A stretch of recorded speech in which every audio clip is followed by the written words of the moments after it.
Came up short the last time he ran from office. They're hoping this time, he's leading the polls right now, got a lot of fundraising dollars, Sean, so they're hoping that he can pull it upset here in Michigan. Been on this show before. He's a rock star candidate, be an amazing senator. LJ, Lawrence Jones, our 2020 correspondent on the road, on the ground for us all throughout the campaign. Great job as usual. Here now, Fox News contributor Dan Bongino, co-host Fox and Friends, Pete Hegseth. All right, Mr. Hegseth, I read this note that you're saying there's no doubt there's going to be a landslide. Now, I am Irish. Irish people expect the next bomb to drop on their head. Every second of the day, I'm just waiting, okay, what's this next message going to say? All right, so my question is, my opinion is everybody better understand you need a margin here, because I don't trust anybody.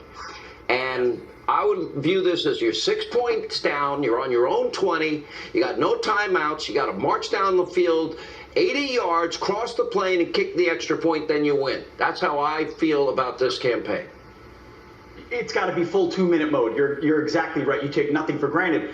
But I say that because I'm reading the tea leaves the way I did and saw it in 2016. And Lawrence is out on the street. I get a chance to go out a lot for Fox and Friends and talk to people, the president's base voters across the country. And the excitement and enthusiasm is off the charts even beyond 2016 because he's been the proven promises made, promises kept leader he said he would be, and that never happens with politicians because he's not a politician, and they've thrown everything in the kitchen sink at the guy. And I love, Sean, what he said in Michigan, the way he framed it. This is not, people have to realize this is not an election about Donald Trump versus Joe Biden. This is Donald Trump versus the mob in the streets. This is Make America Great Again, MAGA versus Antifa. This is the red hats versus the black masks. This is a quality of life election where voters will look at what he's delivered and realize before the China virus where he put us, and ultimately then say, who's going to be the one standing between me and my dinner table when I'm trying to eat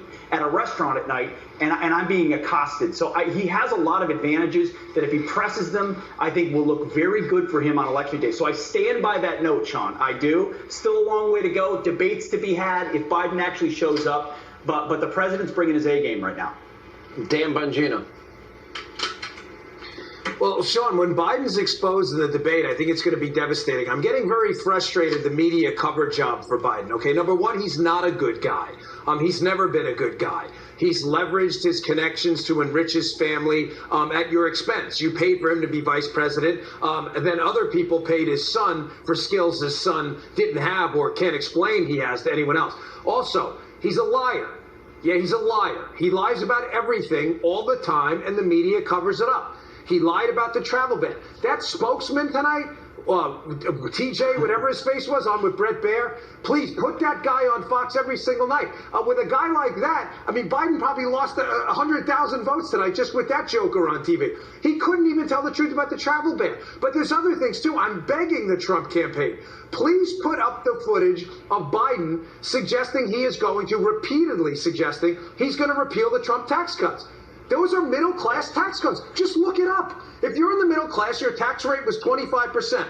Trump cut it to 22%, meaning your tax rate's going up 3 percentage points. You're going to pay thousands of dollars more. He lied about other stuff, Sean. His mask mandate. We need a mask mandate. Days later, we can't do a mask mandate. He lied about fracking. Get rid of fracking. I never said I was going to get rid of fracking. He lied about the Hyde Amendment. The list goes on. Redirecting police funding.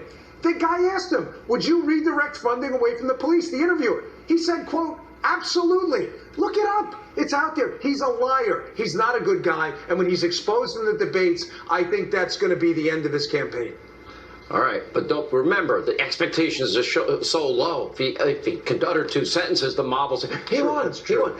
Guys, great job as always. Before we go in this segment, let me show you, and the great one, Mark Levin, is coming up, Biden appearing to use the teleprompter to answer the question. We saw Brett Baer's interview. Let's watch the moment. I would like to know, what will your administration do to help them give them that chance? Thank you. Move it up here. You know, there used to be a basic bargain in this country. Workers shared in the wealth their work helped create. Move it up here. Oh, I'm a talk show host. I barely use the darn thing. All right, one quick last thing. Let's show you the latest ad where the president